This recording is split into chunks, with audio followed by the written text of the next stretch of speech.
দেখুন আমি চিকেনটাকে ভালো করে পরিষ্কার করে এখানে ম্যারিনেট করে নিয়েছি। এখানে আমি হালকা একটু রসুন দিয়েছি, আদা বাটা দিয়েছি এবং দিয়েছি ভালো করে লেবুর রস দিয়েছি একটু বেশি করে।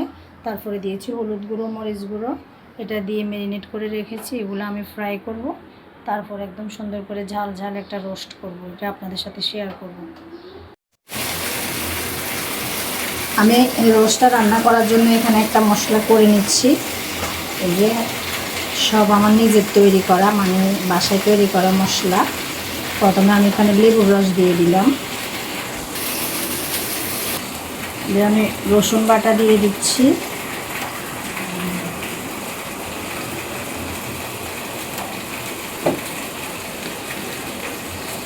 আদা বাটা,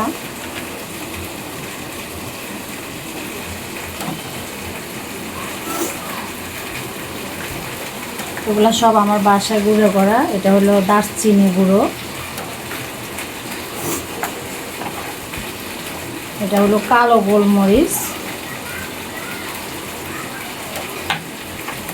এটা হলো জায়ত্রী জায়ফল একসাথে গুঁড়ো করেছি।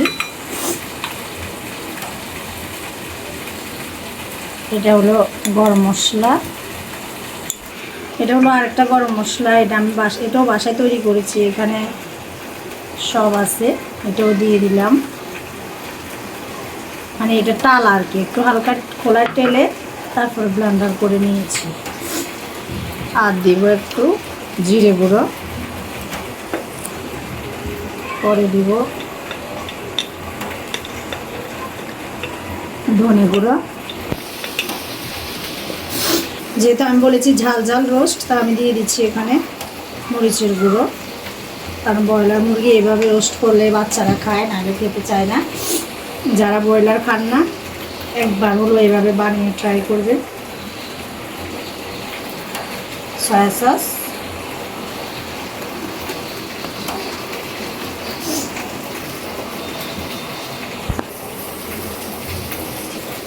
এই যে দিয়ে দিলাম আর একটু টমেটো সস, আর এখন দিব পরিমাণ মতো লবণ। যেহেতু আমি একটু সস দিয়েছি, এখন লবণটা একটু কমই দিব, পরে যদি লাগে তাহলে আবার আমি অ্যাড করে দিব।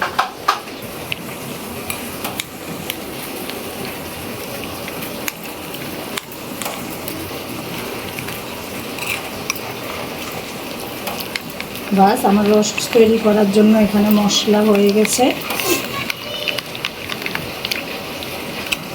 আর দিব আমি এখানে লিকুইড দুধ, এখানে দিব না, রোস্টের মধ্যে পরে দিব। আমি মুরগিটা ফ্রাই করে নিচ্ছি। মুরগির মধ্যে আমি দিয়েছি একটু আদা বাটা, রসুন বাটা, একটু লাল মরিচের গুঁড়ো, হালকা একটু হলুদ গুঁড়ো দিয়েছি, আর দিয়েছি লেবুর রস দিয়ে একটু ম্যারিনেট করে রেখেছিলাম আধা ঘন্টার মতো। এখন ফ্রাই করে নিচ্ছি। এখানে আমি পরিমাণ মতো তেল দিয়ে দিলাম, আর দিলাম পেঁয়াজ। পেঁয়াজটা আমার ডিপে ছিল, আমার কাজের আপা যাওয়ার সময় কেটে দিয়েছিলেন, তাই আমি ফ্রিজে রেখেছিলাম।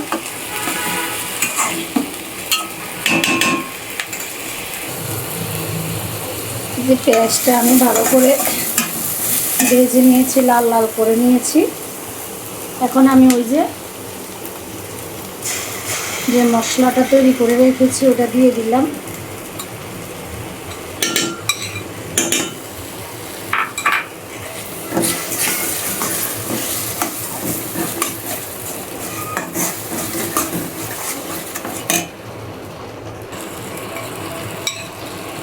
মশলার বাটিটা ধুয়ে আমি একটু পানি দিয়ে দিচ্ছি, আর আমি আগেই ফুটানো পানি রেখেছি এক পাতিল।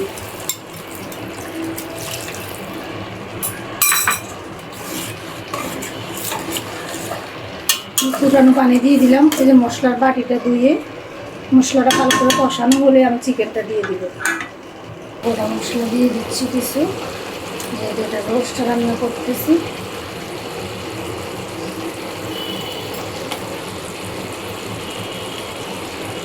মশলাটা আমি কষিয়ে নিয়েছি, এখন আমি চিকেনটা দিয়ে দিব। আমি চিকেনটা দিয়ে দিলাম।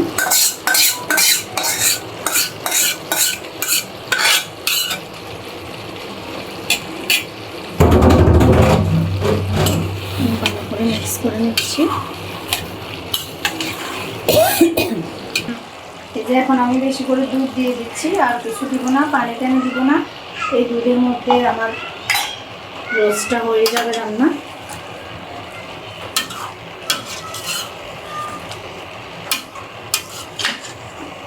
ফুল রেসিপি যদি দেখে থাকেন, যারা একবার হলো ট্রাই করবেন আমার এই রেসিপি, ইনশাআল্লাহ যারা ব্রয়লার খায় না তারা চেটে পুটে খাবে। শাহি ফ্লেভারের জন্য এখানে আমি দিয়ে দিব একটু কেওড়া জল।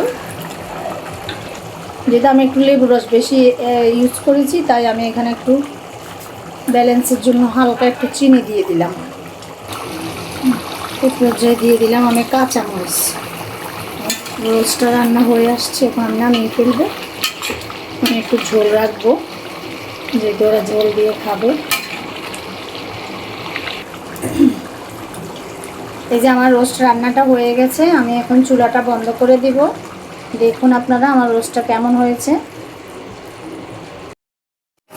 যে এখন আমি পোলাওটা বসিয়ে দিব। এখানে আমি আদা রসুন দিয়েছি, পেঁয়াজ দিয়েছি, আর দিয়েছি একটু মশলার গুঁড়া আর গোটা মশলা দিয়ে দিয়েছি।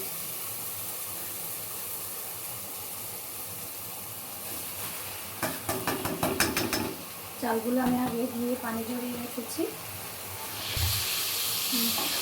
এখানে আমি কাঁচামরিচ দিয়ে দিলাম। এখন আমি চাউলগুলো ভালো করে ভেজে নেব। আর আমি দিব এখানে গাজরটা একটু পরে দেবো। আমি গাজরও দিয়ে দিলাম। আসলে আমি আমার বাচ্চাদের জন্য মাঝে মাঝে একটু স্পেশাল করি, আমার কাছে ভালো লাগে। আমার স্বামী এবং আমার সন্তানেরা খেয়ে যখন প্রশংসা করে, ও তখনই আমার সার্থকতা, আমার খুবই ভালো লাগে। আর ওদের খাওয়া দেখলে তখন আমার নিজের ভাই বোনদের কথা মনে পড়ে। আমরা 4 ভাই বোন এভাবে কত মজা করে খাওয়া দাওয়া করতাম। কিন্তু এখন আমার ভাইরা আছে কোথায়, 3 ভাই সবাই দেশের বাইরে। 1 ভাই ফ্যামিলি নিয়ে থাকে স্পেনে, 2 ভাই থাকে আমার সৌদি আরব, আর আমি থাকি ঢাকায়। ভাই বোনদের সাথে একটা দেখাও হয় না, ফোনে কথা হয়। তাই আমি চাই আমার বাচ্চারা ওইভাবে গড়ে উঠুক, যাতে যত দূরে থাকে ভাই বোন থাকে, স্মৃতিগুলো যেন মনে থাকে।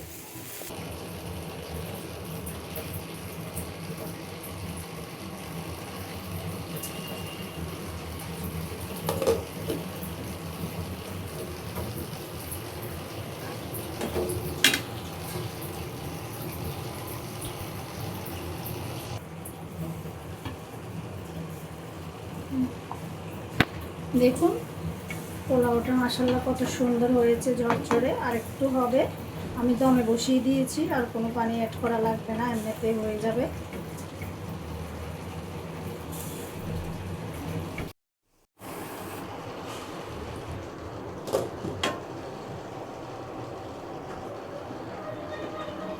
সবাই ভালো থাকবেন, সুস্থ থাকবেন।